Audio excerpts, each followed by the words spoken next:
Hi எல்லோரும் எப்படி இருக்கீங்க? நல்லா இருக்கீங்க நம்புகிறேன். நம்ம இன்றைக்கி வந்து பார்த்திங்கன்னா நம்ம லெக்கு வந்து பார்த்திங்கன்னா அடிப்பட்டு இன்றைக்கி 86 days ஆகுது. இதில் வந்து பார்த்திங்கன்னா நம்ம தெரப்பீஸ் பண்ணிகிட்ருக்கோம். அதில் வந்து ஃபஸ்ட் எக்ஸசைஸாக வந்து பார்த்திங்கன்னா அப் அண்ட் டவுன் பண்ணுறார் டாக்டர். நான் அவர் சொல்கிற மாதிரி செஞ்சிகிட்ருக்கேன். என்னென்னா கீழே புஷ் பண்ணணும், அதுக்கப்புறம் அவர் அப்பும் பார் மேலே கொண்டு வரணும். ஆனால் அவர் டைட்டாக பிடிச்சிருப்பார். இந்த எக்ஸசைஸ் எதுக்கானா நம்ம கால் உடஞ்சிருக்கு இல்லையா, உடஞ்சி இப்போ கிட்டத்தட்ட ஒரு 17 days ரெஸ்ட்டில் இருந்திருக்கோம். காலை கீழே ஊன முடியாமல் இப்போ டக்குன்னு விட்டுறப்போ வெயிட் அதில் பேலன்சிங் ஆகலை. அதுக்காக அது மட்டும் இல்லாமல் இதெல்லாம் பண்ணினா தான் நமக்கு ஸ்ட்ரெயிட்டாக லாட் வச்சுருக்கிறதுனால இந்த மாதிரி எக்ஸசைஸ்லாம் பண்ணணும் டாக்டர் ரெக்கமெண்ட் பண்ணதுனால நம்ம பண்ணிக்கிட்டு இருக்கோம். பண்ணுறவர் இப்போ doctor Madan Gopal, one of the best ஃபிசியோதெரபிஸ்ட்னு சொல்லலாம். நீண்ட நாளாக எனக்கு அவரை தெரியும். எந்த ஒரு ப்ராப்ளத்துக்கு போனாலும் சொல்யூஷன் கரெக்டாக உடனே ஒரு 1 or 3 daysக்குள்ளே கொண்டு வந்து ரெக்கவரி காட்டிடுவார். அப்புறம் 4 days பண்ணால் கண்டினியூவாக சரியாயிடும். இது பண்ணுறப்போ பயங்கரமாக வலி இருக்கும் ஃப்ரெண்ட்ஸ். அவரோட பெருவரில் வச்சுருக்கார் இல்லையா, அந்த இடத்துல தான் வந்து பார்த்திங்கன்னா எனக்கு அங்கே ஒரு ஸ்க்ரூ வச்சுருக்காங்க. அங்கே தான் வந்து பார்த்திங்கன்னா இப்போது நம்ம காலை வந்து பெண்ட் பண்ணி நடப்போம் இல்லையா, நடக்கிறப்ப கால் வந்து ஜாயின்ட்ஸ் ஃபுல்லாக கீழே இறங்கி மேலே ஏறும். அந்த இடத்துல வந்து பார்த்திங்கன்னா நம்மளால் போக முடியல. அதனால் வந்து பார்த்திங்கன்னா அவர் எக்ஸசைஸ் பண்ண சொல்லி கொடுத்துட்ருக்காரு. இந்த எக்ஸசைஸ் இல்லாமல் அடுத்தடுத்த எக்ஸசைஸ் இருக்குது, வர போகிற இதில் பார்க்கலாம். அதுக்கு முன்னாடி இந்த அடிப்பட்டது எப்படின்னு சொல்லிடுறேன். 4/2/2024 அன்றைக்கி வந்து நைட் நம்மளோட ஆஃபீஸ் ஒர்க்கை முடிச்சுட்டு ரிட்டன் வரப்போ சேலம் டு ஆத்தூர் போகிற வழியில் எங்கள் அயோத்தியாப்பட்டங்கிற ஊர் இருக்குது. அதில் மாசநாயக்கன்பட்டிங்கிற இதில் ராம் ஃப்ரிட்ஜுங்க பக்கத்தில் ஃப்ரிட்ஜு மேலேயே ஒரு லைட் கம்பத்தில் அடித்து நம்ம கால் அதே இடத்துல 2 உடஞ்சிருச்சு. அதுக்கப்புறம் ஆம்புலன்ஸ் போய் அங்கேருந்து ப்ரைவேட் ஹாஸ்பிட்டல் போய் ஒரு லாங் டைம் கிட்டத்தட்ட ரொம்ப கஷ்டப்பட்டு ரெக்கவரி ஆக ட்ரை பண்ணிகிட்ருக்கோம். வண்டி வந்து பார்த்திங்கன்னா வண்டிக்கு வந்து பிளாட்டினா பைக், அதுக்கு வந்து ஒரு 10,000 பக்கமாக செலவு இருக்குது. ஏன்னா அதுக்கு முன்னாடி தான் ரெடி பண்ணேன், உடனே ஆக்சிடெண்ட் ஆகிடுச்சு. ஸோ அது இன்னும் ரெடி பண்ண மெக்கானிக் செட்டில் தான் நிற்கிது. ரொம்ப கஷ்டம் ஃப்ரெண்ட்ஸ். நமக்கு உடம்புல நமக்கு ஒன்று அடிபடுறப்ப தான் தெரியும் ஒவ்வொரு பார்ட்டி எவ்வளோ முக்கியம்னு. அதுக்கு முன்னாடி தெரியாது, கை கால் கண் மூக்கு வாங்கி நினச்சிட்டு போவோம். ஆனால் அடிபட்டதுக்கப்புறம் தான் தெரியும் உன்னோட சப்போர்ட் ஒன்று இல்லைன்னா நம்ம எதுவுமே நம்ம ரெகுலர் ஆக்டிவிட்டியே இருக்காது, டோட்டலாக ஸ்டாப் ஆயிரும். நான் கிட்டத்தட்ட 65 days பக்கமாக பெட் ரெஸ்ட்டில் மட்டும்தான் இருந்திருக்கேன். அதுக்கப்புறம் கொஞ்சம் உட்கார ஆரம்பித்தேன், அதுக்கப்புறம் 1 நிமிஷம் நடக்க ஆரம்பித்தேன், அப்புறம் 2 நிமிஷம் அந்த மாதிரி தான் இருந்திருக்கேன். இப்போயும் 5 நிமிஷத்துக்கு மேலே நிற்கவும் முடியாது, நடக்கவும் முடியாது. பயங்கரமாக ஜாயின்ஸாக வலி எடுத்துக்கும். இது எல்லாமே அந்த லெக்கை வந்து பார்த்திங்கன்னா நம்ம ஸ்ட்ரென்த்திங் பண்ணுறதுக்காக தான் இந்த எக்ஸசைஸ் எல்லாமே அவர் சொல்லி கொடுத்துட்ருக்காரு. நம்ம பண்ணுற எக்ஸசைஸ் எல்லாமே ஸ்ட்ரென்த்திங். இது வந்து இன்றைக்கி உங்களுக்கு பார்க்க வந்து பார்த்திங்கன்னா தெரியலாம், ஃபுல்லாக காலை மடக்கிறதுக்கப்புறம் வந்து அவர் டைட்டாக பிடிச்சி அவரோட கையை ப்ரெஷர் பண்ணி எவ்வளோ பெரிய அடிப்பட்டாலும் அந்த மாதிரி காலை ஆகிடலாம் மட்டும்தான். ஆனால் அதுக்குண்டான டைமும் ரெஸ்ட்டும் நம்ம வந்து பார்த்திங்கன்னா இப்போ பாருங்கள், நான் தள்ளுறது ரொம்ப ஆப்ரேஷன் பண்ணிவிட்டு அடுத்த 10 நாள் நடக்கும்னா நடக்க முடியும். ஆனால் கால் பில் வந்து பார்த்திங்கன்னா நிறையா பிரச்சனை இருக்குது. வலி தாங்குற அளவுக்கு சக்தி வேணும் நமக்கு. ஃபஸ்ட்டு சேஃப்டியாக போகும். பெயின்லாம் வந்து பார்த்திங்கன்னா சொல்ல வேர்ட்ஸ் கிடையாது ஃப்ரெண்ட்ஸ். அவ்வளோ அதிகமாக இருக்கும். ஜாப்பாக இருக்கட்டும் இல்லை ஓன் பிஸ்னஸாக இருக்கட்டும், யாராக இருந்தாலும் ப்ராப்பராக ஹெல்மெட் யூஸ் பண்ணுங்கள். அதுக்கப்புறம் வந்து பார்த்திங்கன்னா உங்களோட வண்டியோட புக்ஸ் வந்து கரண்ட்டில் இருக்க மாதிரியும், இன்சூரன்ஸ் கரெக்டாக இருக்க மாதிரியும், எக்ஸ்பைரி முடியாத மாதிரியும் பார்த்துக்கோங்க. ஒரு வேளை இன்கேஸ் ஏதாவது இஷ்யூ ஆனால் கூட நம்ம அந்த இடத்துல வந்து அடுத்த ஸ்டேஜுக்கு வரதுக்கு யூஸ்ஃபுல்லாக இருக்கும். வண்டி எக்ஸ்பைரி ஆகிடுச்சு, ஒரு வேளை எக்ஸ்பைரி முடிஞ்சிருந்ததுனால ஒரு இன்சூரன்ஸ் கரண்ட் இல்லைனாலும் உங்களுக்கு ஏகப்பட்ட இஷ்யூ தான். அதனால் லாட் ஆஃப் மணி தான் உங்களுக்கு சேவமாக ஒழிஞ்சு உங்களுக்கோ இல்லை உங்கள் ஃபேமிலிக்கோ யாருக்கும் கவர் ஆகாது. ஸோ என்னென்னா நீங்கள் இல்லாமல் நீங்கள் எந்த வண்டியை ட்ராவல் பண்ணுறீங்களோ அந்த வண்டியோட பேப்பர்ஸ் எல்லாமே கரண்ட்டில் இருக்க மாதிரி பார்த்துக்கோங்க. அது ரொம்ப ரொம்ப நல்லதும் கூட. உங்களுக்கும் சரி உங்கள் ஃபேமிலிக்கும் சரி கம்பல்சரி ஹெல்மெட் யூஸ் பண்ணுங்கள். ஒரு ஹெல்மெட் வந்து பார்த்திங்கன்னா யூஸ் பண்ணுறீங்க, ஒரு 2-3 டைம் கீழே விழுந்துருச்சு, கீழே சும்மா கேஷுவலாக விழுவுறது கிடையாது. நீங்கள் ட்ராவல் பண்ணுறப்ப கீழே விழுந்துருச்சு அப்படின்னா ஹெல்மெட் உடனே சேஞ்ச் பண்ணிட்டு அடுத்த ஹெல்மெட் வாங்கிக்கோங்க. அதுக்காக அந்த ஹெல்மெட் யூஸ் இல்லைன்னு அர்த்தம் வச்சுக்கோங்க, வேறையும் வாங்கிக்கோங்க. மாற்றி யூஸ் பண்ண ஆரம்பிங்க. அது மட்டும் இல்லாமல் ஏதோ அடிப்பட்டால் உடனே செக் பண்ணிக்கோங்க ஃப்ரெண்ட்ஸ். என்ன சொல்கிறதுன்னு தெரில, வலி தாங்க முடியல, அந்தளவுக்கு பெயின் இருக்கும். இது எல்லாத்தையும் தாங்கி நம்ம பண்ணால் மட்டும்தான் ஓரளவுக்கு நேராக நம்மளால் நடக்க முடியும். ஸ்ட்ரென்த்திங் கொண்டு வந்தால் தான் நம்மளால் ஸ்ட்ரைட்டாக நடக்க முடியுமா, அதுக்கு முன்னாடி முடியவே முடியாது. எல்லாமே பெயின் தான். இப்போ இந்த எக்ஸசைஸ் பண்ணிகிட்டு இருக்கேன் இல்லையா, இந்த எக்ஸசைஸ் பண்ணி முடிச்சுட்டு நான் பெயின் கில்லர் டேப்லெட் போட்டாலுமே அதையும் தாண்டி வலி இருக்கும். அது சொல்ல முடியாது ஃப்ரெண்ட்ஸ், வந்து அதை மட்டும் தான் தெரியும். அந்த அளவுக்கு லாட் ஆஃப் பெயின் இருக்கும், தாங்க முடியாத வலின்னு சொல்ல முடியா. நீங்கள் தூங்கினா கூட உங்கள் மைண்டில் தெரியும் கால் வலிக்குதுன்னு தெரிகிற அளவுக்கு இருக்கும். அதனால் வந்து பார்த்திங்கன்னா ரொம்ப கேர்ஃபுல்லாக ட்ராவல் பண்ணுங்கள். வேகம் முக்கியம் இல்லை, வேகம் தான் முக்கியம். அதனால் வந்து பார்த்திங்கன்னா ஒரு இடத்துக்கு 10 நிமிஷம் லேட்டாக போகிறது தப்பு இல்லை, ஆனால் ஹை ஸ்பீடில் போகாதீங்க. ஸ்பீடுங்கிறதே வந்து பார்த்திங்கன்னா ஒரு மார்க்கெட்டிங் ஜாப்லங்க 50 அதிகம் தான். ஹை ஸ்பீடுங்கிறது 70 80 போகாதீங்க. இந்த மந்த் எண்டெலாம் அதிகமாக போவாங்க. அது மட்டும் இல்லாமல் கம்பல்சரி ஒரு சீக்கிரமாக ஒரு கேஸை க்ளோஸ் பண்ணுவோம் அந்த மாதிரி போவாங்க. இல்லை பிஸ்னஸ் வந்து பார்த்திங்கன்னா இந்த டைமில் இவரை பார்க்கணுன்னு சொல்லிட்டு அப்பாயின்மெண்ட் ஃபிக்ஸ் பண்ணியிருப்பாங்க, ஆனால் வீட்டிலேருந்து கிளம்புறது லேட் பண்ணியிருப்பாங்க. இப்போ என்ன எக்ஸசைஸ் பண்ணிகிட்ருக்கேன்னா, இப்போ லெக்கில் மேலே அப்னு பண்ணிடணும், கீழே டவுன் பண்ணுறப்போ அவர் என்னை க்ரிப்பாக பிடிச்சிக்குவார். நான் அதையும் அவரோட கை ப்ரெஷரை தாண்டி நான் கீழே இறக்கணும். இது எதுக்காகனா ஃப்ரெண்டில் நடக்கிறப்போ ஸ்ட்ரென்த்னிங்காக பண்ணிகிட்ருக்காரு. இந்த மாதிரி ஒவ்வொன்றுக்கும் ஒரு எக்ஸசைஸ் இருக்குது ஃப்ரெண்ட்ஸ். எல்லாத்தையும் மாற்றி பண்ணி அதுக்கப்புறமா தான் கொண்டு வந்து எப்பா சொல்ல வேர்ட்ஸ் இல்லை ஃப்ரெண்ட்ஸ். என்னால் தூக்க முடியாது, வலிக்கும், பயங்கரமாக வலிக்கும். என்னோடய ஃபோட்டோஸ் ஆட் பண்ணுறேன், நீங்களே பாருங்கள். கிட்டத்தட்ட 86 டேஸ் ஆகுது. அதுக்குள்ளே நான் ஒரு 60% ப்ளஸில் கொஞ்சம் ரெக்கவரி ஆகிருக்குன்னா, இவரும் ஒன் ஆஃப் த சூப்பர்மேன் மாதிரி தான் ஹெல்ப் பண்ணியிருக்காரு. நிறையா பண்ணுறா, அதை பண்ணுறா, இப்படி பண்ணுறா, இது நடறா, அந்த காலுக்கு ஸ்ட்ரென்த்து கொடுறா, அது இதுன்னு சொல்லிக்கிட்டே இருப்பார். அது மட்டும் இல்லாமல் எக்ஸசைஸும் சொல்லி தருவார். டெய்லியும் பண்ணி விட்டுட்டு இருக்காரு.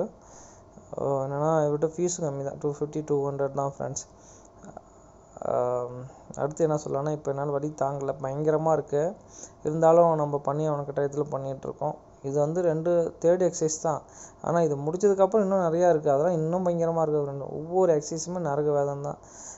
இது நார்மலாக நம்ம இன்னொரு லெக் இருக்கு இல்லையா, அதில் பண்ணால் கேஷுவலாக பண்ணுவோம். இது ஒரு எக்ஸசைஸே கிடையாது. ஆனால் லெக்கு போர்னு உடஞ்சிருக்கு இல்லையா, அந்த காலில் இது பண்ணுறது அவ்வளோ பெரிய விஷயம். அவ்வளோ வலி இருக்கும், தாங்க முடியாத வலியை கொடுக்கும். என்ன ஒரு கெட்ட பழக்கம், எவ்வளோ வலிஇருந்தால் எனக்கு அழுகாச்சி மட்டும் வராது, கண்ணில் தண்ணி மட்டும் வராது. அதனோட ப்ளஸ் பாயிண்ட்னு கூட சொல்லலாம். எங்கேயும் பப்ளிக் அழுக மாட்டேன், ஆனால் நடந்தாலும் வலிக்கும், நின்னாலும் வலிக்கும், உட்கார்ந்தாலும் வலிக்கும். சொல்ல வேர்ட்ஸில் ஃப்ரெண்ட்ஸ், எப்படினாலும் வலிக்க தான் செய்யும். ஸோ அதனால் முடிஞ்சளவுக்கு கேர்ஃபுல்லாக போங்க, கேர்ஃபுல்லாக வாங்க. அதான் ரொம்ப ரொம்ப நல்லது. உங்களுக்கும் சரி, உங்கள் ஃபேமிலிக்கும் சரி. ஹெல்மெட் யூஸ் பண்ணுங்கள். ஹெல்மெட் தான் இன்றைக்கி எனக்கு காப்பாற்றுச்சு ஃப்ரெண்ட்ஸ். இல்லைன்னா கண்டிப்பாக இன்றைக்கி நான் இறந்துருப்பேன். ஏன்னா நான் வந்து ஃப்ரிட்ஜு மேலேயே லைட் கம்பத்தில் இடிச்சு ஆக்சிடென்ட் ஆகி அங்கேருந்து விழுந்துருக்கேன். ஃபஸ்ட்டு பின்னாடி மருந்து அடிபட்டுச்சு, ஆனால் என்னோடய வேக ஹெல்மெட்டு என்னை காப்பாற்றிருக்கு. ப்ளஸ் ஹெல்மெட்டு முன்னாடி மிரரும் உடஞ்சிருக்கு, பின்னாடி எல்லாம் கிராச்சஸ் ஆகிருக்கு. ஆனால் எனக்கு மண்டைக்கில் அது அடி முடியல. சில்லி மூக்குன்னு சொல்லுவாங்க இல்லையா, ஸோ என்னென்னா அது மட்டும் தான் எனக்கு உடஞ்சிருந்து. அது சிடி ஸ்கேன்லாம் செக் பண்ணியாச்சு, எந்த பிரச்சனையும் கிடையாது. அதே நான் ஹெல்மெட் போடாமல் எனக்கு இந்த அளவுக்கு ஆக்சிடென்ட் ஆனதுக்கு நான் கண்டிப்பாக டெத்தாக இருக்கேன். 95% சான்சஸ் இருந்தது. ஆனால் அந்த ஹெல்மெட் ஒன்றுங்கிற மட்டும்தான் என்னை காப்பாற்றிருக்கு. அது மாதிரி எல்லாருமே மோஸ்ட்லி ஹெல்மெட் யூஸ் பண்ண போலங்க. நான் நிறையா வீடியோவில் சொல்லியிருக்கேன், என்னோடய ஓல்டு வீடியோவில் சொல்லியிருக்கேன். ஹெல்மெட் தான் நம்மளை மோஸ்ட்லி நமக்கு சேஃப்டி பண்ணும் அப்படின்ட்டு. மண்டையில் அடிப்பட்டால் எதுவுமே ரொம்ப சான்சஸ் கம்மி தான் ஃப்ரெண்ட்ஸ். ஆனால் கையோ காலோ எதோ அடிப்பட்டால் கூட நம்ம ரெக்கவரி கொஞ்சம் டைம் எடுக்கும், ஆனால் ரெக்கவரி ஆகிட முடியும். ஆனால் ஒரே அடியாக டெத் ஆகிறதுக்கு பதிலாக ஹெல்மெட்டை போட்டு சேஃப்டியாக நம்ம போயிட்டு வர்றது ரொம்ப நல்லது கூட. அது மட்டும் இல்லாமல் ஹெல்மெட் போடுறதுனால ஏர் ஸ்டைல் மிஸ் ஆகுது, கலைஞ்சது, முடி உட்கார மாட்டேது, இந்த மாதிரிலாம் நிறைய பேர் நினச்சிட்டு ஹெல்மெட் யூஸ் பண்ண மாட்டுறாங்க. வச்சுருப்பாங்க, போலீஸ்காரங்கன்னா மட்டும் எடுத்து போடுவாங்க. அது போலீஸ்காருக்கு பயந்து போடாதீங்க, உங்களோட சேஃப்டினஸ் நினச்சி போடுங்க, அது ரொம்ப நல்லது. இந்த வீடியோவை யாராவது ஃபேமிலிஸ் மெம்பர்ஸ், அவங்க ஹஸ்பண்டோ இல்லை பசங்களோ இல்லை யாராவது இது மாதிரி ஒர்க் பண்ணுறாங்க, இல்லை பிஸ்னஸ் வெளியே போகிறாங்கன்னா, 2 வீலர் வச்சுருக்கேன்னா கம்பல்சரி ஹெல்மெட் இருக்கிறது ரொம்ப ரொம்ப நல்லது. அது மட்டும் இல்லாமல் யூஸ் பண்ணுறது அதை விட நல்லது. எல்லாத்தாலையும் வாங்கிட முடியும், ஆனால் அது யூஸ் பண்ணுறாங்கன்னு கேட்டால், இப்போ எக்ஸாம்பிள் ஒரு 10 பேர்த்தில் 7 பேர் ஹெல்மெட் வச்சுருப்பாங்க. அந்த 7 பேருமே ஹெல்மெட் யூஸ் பண்ணுவாங்கன்னா பண்ண மாட்டாங்க, 4 பேர் தான் பண்ணுவாங்க. ஆனால் மிச்சிக்கிற 3 பேர் வந்து பார்த்திங்கன்னா ஹெல்மெட் வண்டியில் தான் வச்சுருப்பாங்க.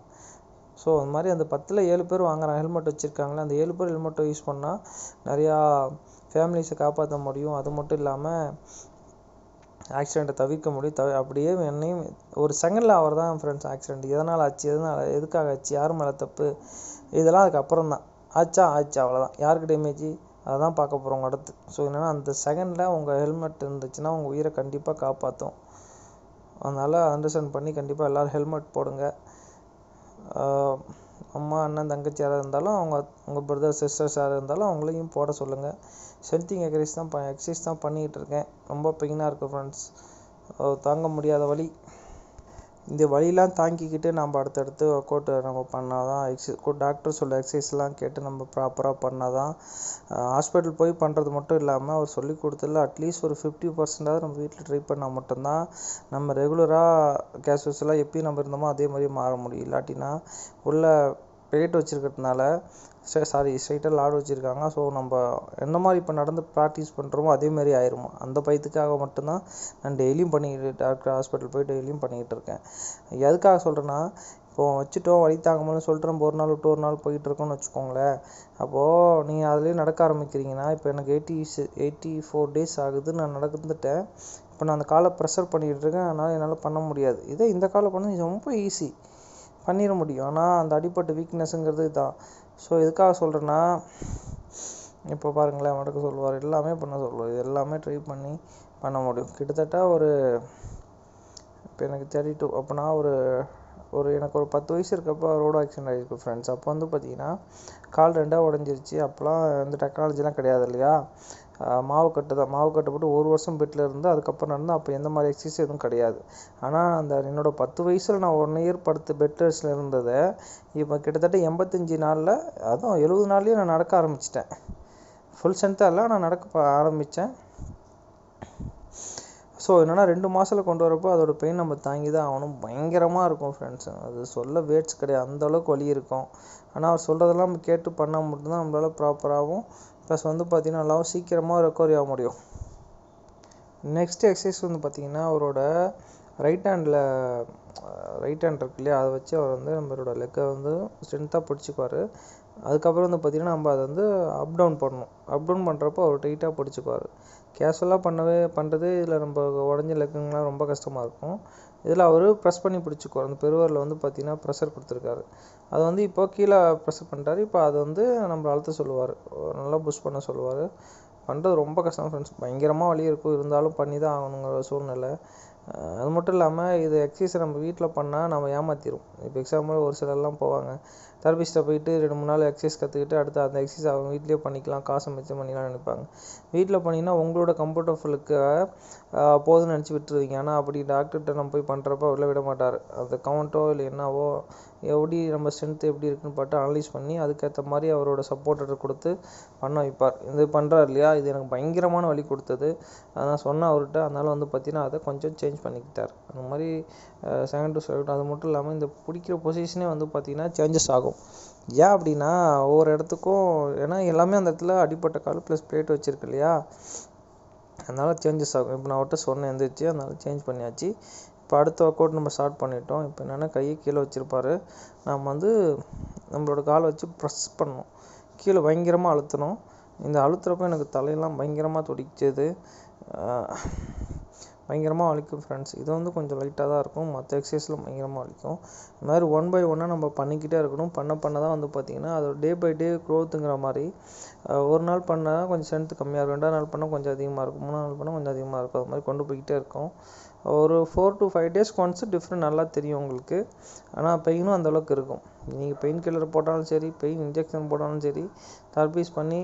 அது மட்டும் இல்லாமல் ஈவினிங் 10 நிமிஷம் மார்னிங் 10 நிமிஷம் நடக்க சொல்லுவார். அது எப்படின்னா, இப்போ நான் பண்ணியிருக்கிறது தான் front and back, left right ஏகப்பட்டது. ஏன்னா ஸ்ட்ரென்த்திங்காக ஒரு சின்ன குழந்தைங்க மாதிரி தான் ஃப்ரெண்ட்ஸ். இப்போ அடிப்பட்ட காலுங்கிறதோ இல்லை நம்ம உடம்புல எந்த ஒரு பார்ட் அடிப்பட்டாலும் சரி, அது பழைய நிலைமைக்கு கொண்டு வர முடியாமல் கிடையாது.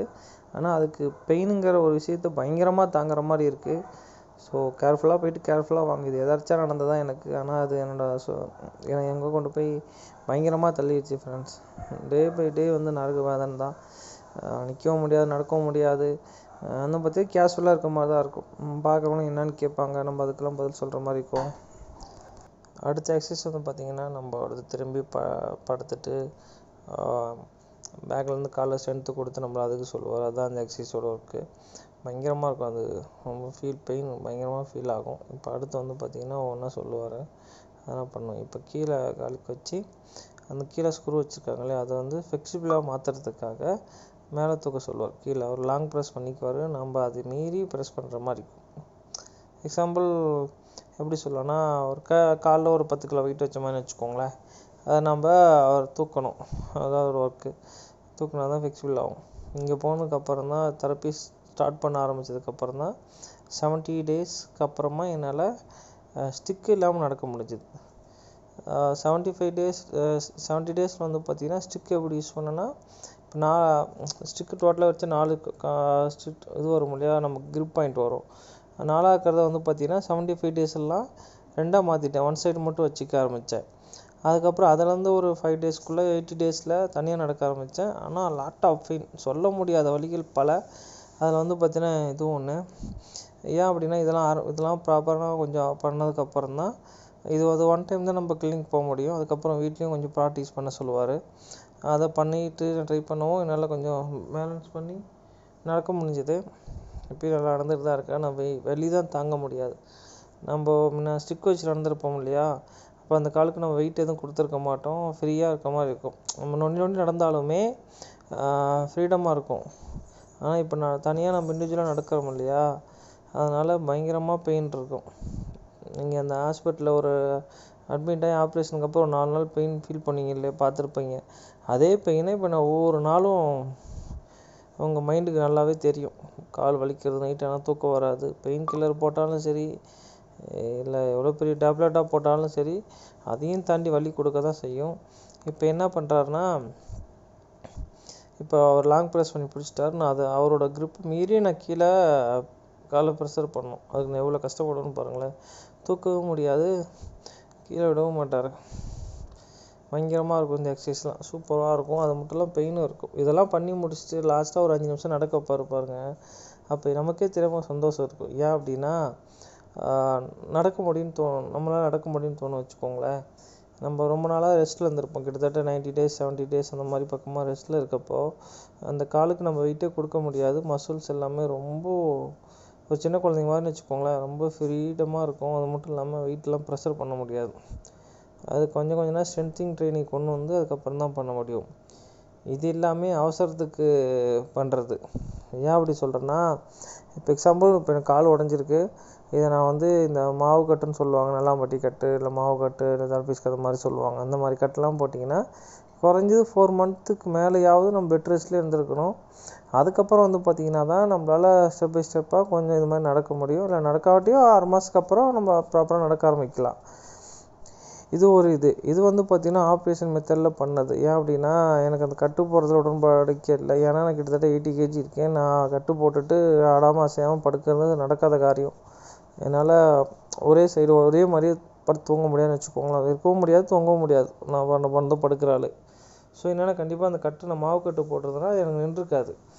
நான் லெஃப்ட் ரைட்டு அது மாதிரி திரும்புகிறப்போ கண்டிப்பாக அது அலைன்மெண்ட் மாதிரி இருக்கும், காலு கோணையாக தான் கூடியிருக்கும். ஆனால் இப்போ நான் ஆப்ரேஷன் பண்ணிக்கிட்டதுனால ஸ்ட்ரைட்டாக வந்திருக்கும். என்னால் லெஃப்ட் ரைட்லாம் திரும்பி படுக்க முடிஞ்சுது. நான் வீட்டுக்கு வந்தாலும் லெஃப்ட் ரைட்னு திரும்பி படுத்து தான் வந்தேன்.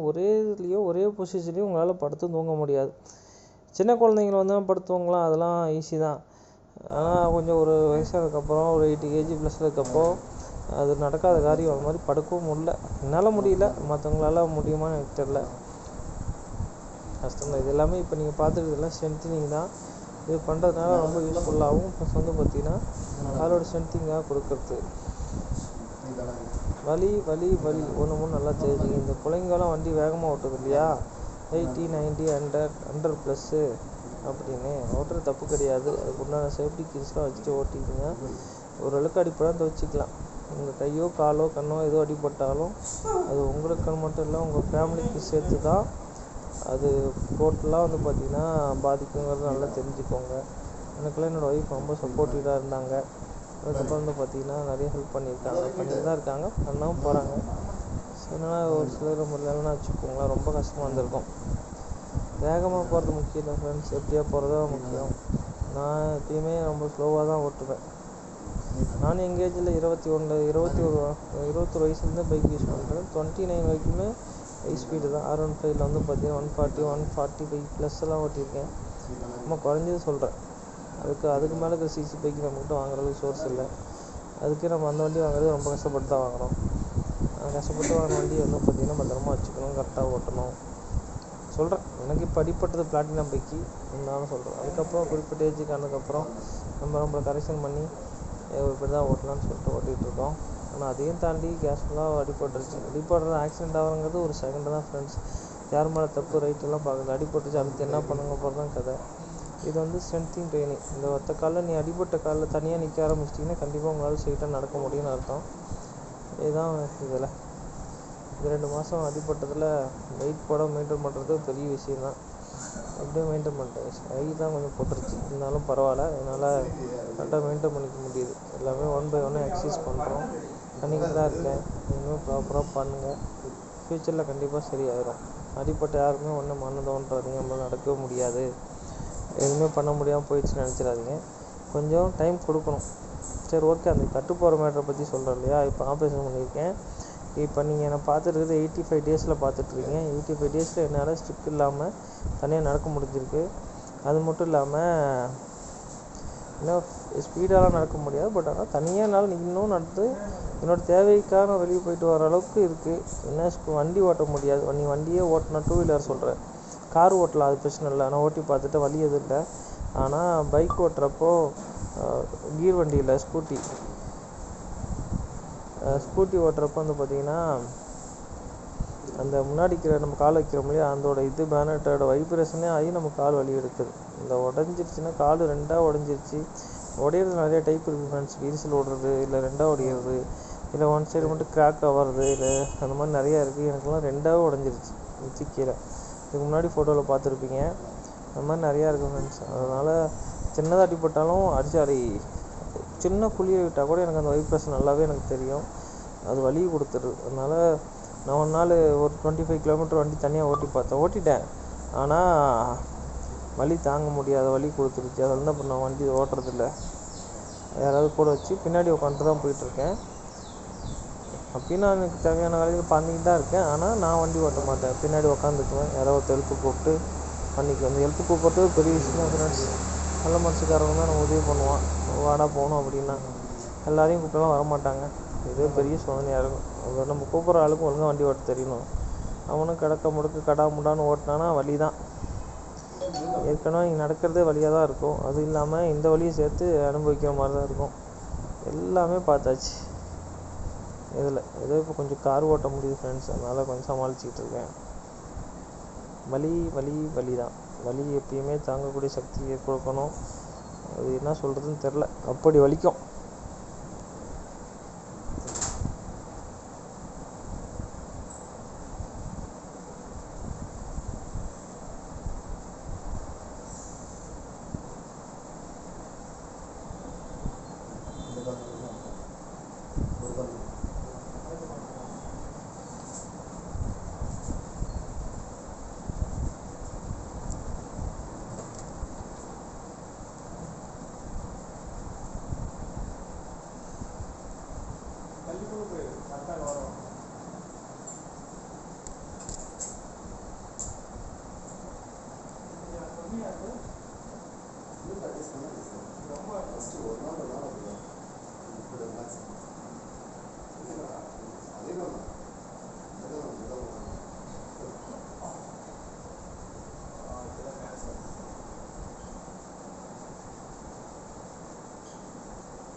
எடுக்கலாம்.